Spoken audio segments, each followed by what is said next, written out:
রোজা অবস্থায় টুথপেস্ট দিয়ে ব্রাশ করা যাবে কিনা? সাহারিতে আজান চলাকালীন সময় কি পানি পান করা যাবে? রোজা রাখা অবস্থায় পিরিয়ড হয়ে গেলে করণীয় কি? গোসল ফরজ অবস্থায় গোসল না করে কি সাহারি খাওয়া যাবে? রমজান মাসে ওষুধের মাধ্যমে মাসিক বন্ধ রেখে কি রোজা রাখা যাবে? এখানে আমাদের মসজিদে 20 রাকাত তারাবির নামাজ হয়, আমি যদি 8 রাকাত পরে চলে আসি তাহলে কোনো করা হবে কিনা? রোজা অবস্থায় বাচ্চাকে মায়ের দুধ খাওয়ানো যাবে কিনা? ইনসুলিন বা ইনজেকশন নিলে কি রোজা ভেঙে যায়? রোজা অবস্থায় তেল, সুরমা, আতর ইত্যাদি ব্যবহার করলে নখ বা চুল কাটলে কি রোজার কোনো ক্ষতি হবে? জাকাতের টাকা থেকে কি এতিমখানা দান করা যাবে? স্বামীর জাকাত এবং স্ত্রীর জাকাত কি আলাদা? রোজা রেখে ফোনে কথা বলা যাবে কিনা? রমাদান মাসে মহিলারা রান্না করার সময় কি লবণ চেক করতে পারবেন? রমজানে গোসলের সময় যদি কানের ভেতর পানি প্রবেশ করে তাহলে কি রোজার কোনো সমস্যা হবে? সাহারি না করলে কি রোজা হবে?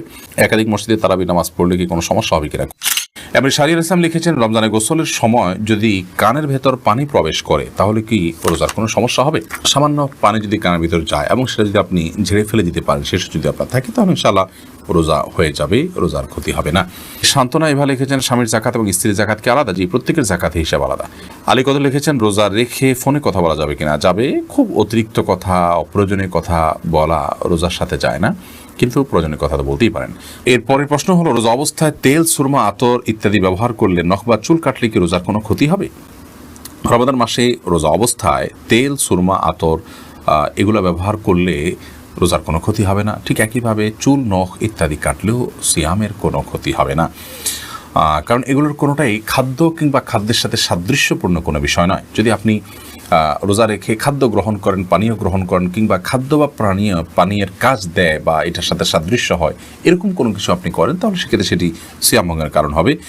আর রোজা রেখে একজন মানুষ যদি তেল ব্যবহার করেন, সুরমা ব্যবহার করেন, আতর ব্যবহার করেন, কিংবা চলবা নখ কাটেন, তাতে না সেটা খাদ্যের কোনো কাজ দেয়, না পানীয়ের কোনো কাজ দেয়, না তার সাথে কোনো সরাসরি কোনো সম্পৃক্ততা বা সাদৃশ্য আছে। বিধায় এগুলো করলে সিয়াম ভঙ্গ হবে না, রোজা ভঙ্গ হবে না, কোনো অসুবিধা নেই।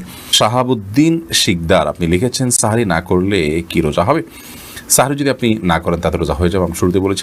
ইফতিয়াদ হোসেন ইফতি আপনি লিখেছেন, একাধিক মসজিদে তারাবি নামাজ পড়লে কি কোনো সমস্যা হবে কিনা? কোনো অসুবিধা নেই। এর পরের প্রশ্ন হলো, রমাদান মাসে মহিলারা রান্না করার সময় কি লবণ চেক করতে পারবেন? আমাদের মা বোনরা রমাদান মাসে রান্না করতে গিয়ে, বা যে কোনো পুরুষও রান্না করতে গিয়ে যদি তরকারির লবণ চেক করতে হয়, স্বাদ চেক করতে হয়, তাহলে সেক্ষেত্রে সেটি তার জন্য জায়েজ হবে যদি এই চেকটা হয় জিহ্বা দিয়ে এবং চেক করে সাথে সাথে আবার থুতুর মাধ্যমে তিনি সেটাকে পরিষ্কার করে ফেলে দেন, অর্থাৎ গলদকরণ না গেলেন, তাহলে সেক্ষেত্রে সেটি জায়েজ হবে। যদিও এটা অ্যাভয়েড করতে পারলে সেটা বেটার এবং উত্তম। যদি কারোর সন্দেহ হয় যে রান্নাটা ঠিক মতো হলো কি হলো না, মানুষ খেতে পারবে কি পারবে না, লবণ হলো কি হলো না, কম বা বেশি হলো কি না, তাহলে সেক্ষেত্রে তিনি পরখ করতে পারবেন। তবে জিহ্বার আগায় নিয়ে সেটাকে আবার খুব ভালোভাবে থুতুর সাথে ফেলে দেওয়ার চেষ্টা তাকে করতে হবে, তিনি ফেলে দিতে হবে। এর মাধ্যমে ইনশাআল্লাহ তাআলা তার এই চেক করাটা জায়েজ হবে। তবে যাদের মোটামুটি অনুমান হয়ে গেছে, আন্দাজ হয়ে গেছে, খুব একটা প্রয়োজন হয় না, তারা এটা অ্যাভয়েড করতে পারলে অবশ্যই বেটার এবং ভালো। নাহার পারভিন আপনি লিখেছেন, জাকাতের টাকা থেকে কি এতিমখানা দান করা যাবে? যাবে। এতিমখানায় এতিম গরিব বাচ্চা যারা জাকাতের হকদার আছে তাদেরকে জাকাতের টাকা দিতে পারেন, ওই ফান্ডে তাদের খরচ বহন করা হবে।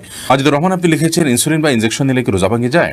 ইনসুলিন বা ইনজেকশন নিলে রোজা ভঙ্গ হয় না, বিশেষ করে যে ইনজেকশন আমাদের চামড়ার নিচে বা সামান্য মাংসপেশিতে যায়, যেটা আমাদের পাকস্থলিতে যায় না, খাদ্যের কাজ দেয় না, পানীয়ের কাজ দেয় না, খাদ্য বা পানীয়ের সাথে সাদৃশ্য হয় না, সেরকম ইনজেকশন যেটা শুধুমাত্র আপনার চামড়ার নিচে ইনজেক্ট করা হয় কিংবা আপনার মাংসপেশিতে ইনজেক্ট করা হয় এবং সেটাতে আপনার মেডিসিন থাকে সামান্য পরিমাণে, বা যেখানেই হোক ইনজেক্ট করা হয়, সেটা পাকস্থলিতে অন্তত যায় না। তো এই ইনজেকশন এবং আপনার ইনসুলিন এগুলোর কারণে রোজা ভঙ্গ হবে না, এটাই বিশুদ্ধতর মত এবং সংখ্যাগরিষ্ঠ উলামা ইকরাম, আরব আজম সবারই মত বলতে গেলে। সেই হিসাবে টিকাও এটা রোজা ভঙ্গের কারণ না, টিকা নিলেও রোজা আপনি থাকবে আপনার রোজা। তবে যে ইনজেকশন আপনার খাদ্য বা পানীয়ের কাজে, ধরুন গ্লুকোজ আছে, এরকম গ্লুকোজের যে স্যালাইন আছে যদি আপনি গ্রহণ করেন তাহলে তার ফলে রোজা ভঙ্গ হয়ে যাবে, কারণ এটা খাদ্য এবং পানীয়ের কাজ দিয়ে থাকে। তানজিনা আপনি লিখেছেন, রোজা রাখা অবস্থায় পিরিয়ড হয়ে গেলে করণীয় কি? পিরিয়ড যদি হয়ে যায় তাহলে ওই দিনের যে সিয়ামটা আছে ওই সিয়ামটা আপনাকে পরবর্তীতে রমজানের পর রেখে দিতে হবে। আর পিরিয়ড হয়ে গেছে, এখন আপনি অন্য রোজাদার সামনে আপনি খাদ্য গ্রহণ ইত্যাদি থেকে বঞ্চিত থাকবেন এবং ওইভাবে পার করবেন। দারুল হুদা লবি আপনি লিখেছেন, রোজা অবস্থায় বাচ্চাকে মায়ের দুধ খাওয়ানো যাবে কিনা? যাবে, কোনো অসুবিধা নেই। ইফতেখার ইমন লিখেছেন, আমাদের মসজিদে 20 রাকাত তারাবির নামাজ হয়, আমি যদি 8 রাকাত পরে চলে আসি তাহলে কোনো গুনাহ হবে কিনা?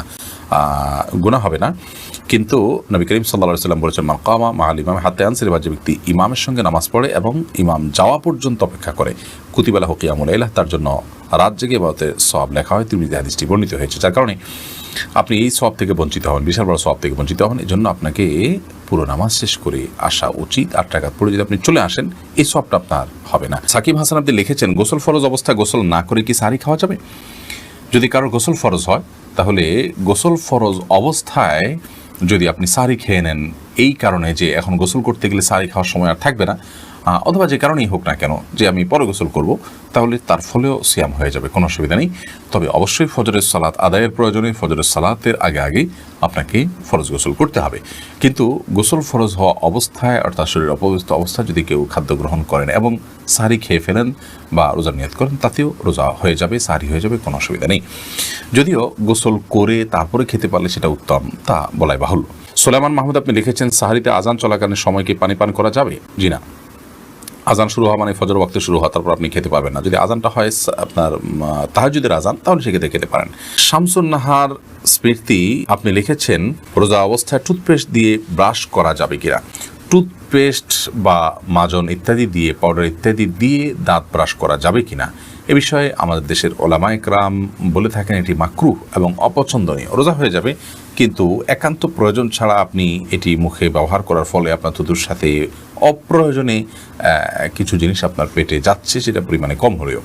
তো এই জন্য এটা আপনার জন্য অনুচিত এবং মাকরুহ। সাহরি খাওয়ার সাথে সাথে আপনি ফজরের আগে ব্রাশ করে ফেলবেন, এরপর দিনের বেলা আপনি মেসওয়াক করবেন কিংবা খালি ব্রাশ দিয়ে আপনি দাঁত ঘষবেন বা পরিষ্কার করবেন। যদিও সৌদি আরবের স্কলারগণ এবং ওলামায়ে কেরাম এটিকে মাকরুহ বলেন না, তারা এটাকে জায়েজ বলেন। কিন্তু মাকরুহ হওয়াটা, অপছন্দনীয় হওয়াটাই হলো অধিকতর যুক্তিযুক্ত, কারণ টুথপেস্ট এটি আমাদের থুতুর সাথে ভেতরে চলে যায়, হোক না সেটা পরিমাণে কম।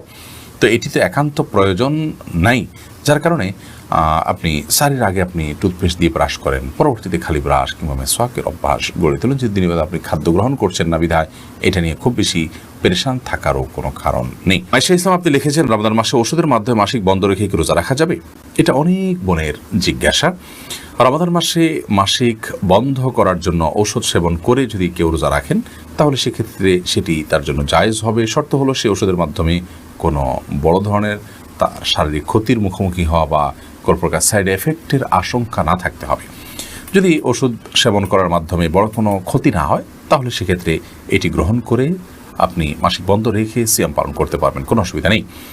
যদিও উত্তম হয় স্বাভাবিক অবস্থার উপরে ছেড়ে দেওয়া, কারণ আল্লাহ রাব্বুল আলামিন যে অবস্থা রেখেছেন সে অবস্থার উপরে থাকতে পারলে বেটার। তবে হ্যাঁ, অনেকে আছে রমজানের পরে রোজাগুলো রাখাটা তাদের জন্য চ্যালেঞ্জিং হয়ে যায়, কঠিন হয়ে যায়, তাহলে সেক্ষেত্রে তারা ওষুধ সেবন করে এই রোজাগুলো রাখতে পারবে, রমজান রোজাগুলো রাখতে পারবেন, কোনো অসুবিধা নেই। শর্ত হলো সাইড এফেক্ট এর মাধ্যমে বড় কোনো ক্ষতির মুখোমুখি হওয়ার আশঙ্কা না থাকতে হবে। কারণ মানুষ নিজেকে ক্ষতির মধ্যে ফেলে দিবে এরকম কোনো কাজ ইবাদত করার জন্য করার নির্দেশনা ইসলাম আমাদেরকে দেয় না।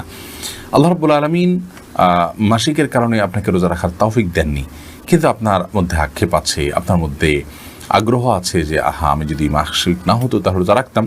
তো এই যে একটা আপনার আকুতি, এই যে আপনার আকুলতা, এটার কারণে আল্লাহ তাআলা রোজা না রাখতে পারার পরও আপনাকে আল্লাহ রাব্বুল আলামিন রোজা রাখার যে সওয়াব সেটি দান করবেন। কারণ হাদিসে আছে, নবী করিম সাল্লাল্লাহু আলাইহি ওয়াসাল্লাম বলেছেন, কোনো ব্যক্তি যদি অসুস্থ হয়ে পড়ে, শারীরিকভাবে অনুপযুক্ত হয়ে পড়ে কোনো ইবাদত করার, অথচ তার যখন শারীরিক সক্ষমতা ছিল তিনি সেই ইবাদতটি করতেন, ত্রুটি বিচ্যুতি করতেন না, তিনি সেটি করতেন এবং এখনও সুস্থ থাকলে তিনি করতেন, তাহলে সেক্ষেত্রে তিনি এই ইবাদতটি সুস্থ অবস্থায় করলে যে পরিমাণ সওয়াব পেতেন, অসুস্থ অবস্থায় সেই ইবাদতটি করতে না পারার কারণে তার যে বেদনা, তার যে আকুতি, তার যে আকুলতা এবং তিনি যে সুস্থ থাকলে রাখতেন, সেই বিবেচনায় আল্লাহ তাআলা তাকে ইবাদত করার সওয়াব দিবেন। বিধায় মা বোনরা এক্ষেত্রে আলাদা কোনো কসরত না করলেও ইনশাআল্লাহ বিইذনিল্লাহ আল্লাহ তাআলার কাছ থেকে তারা আজর পাবেন, যদিও এই রোজাগুলো তাদেরকে আবার রেখে দিতে হবে। অতএব ওষুধ সেবন করে মাসিক বন্ধ রেখে রোজা রাখতে পারবেন, ওই শর্ত সাপেক্ষে যে সাইড এফেক্ট থাকবে না।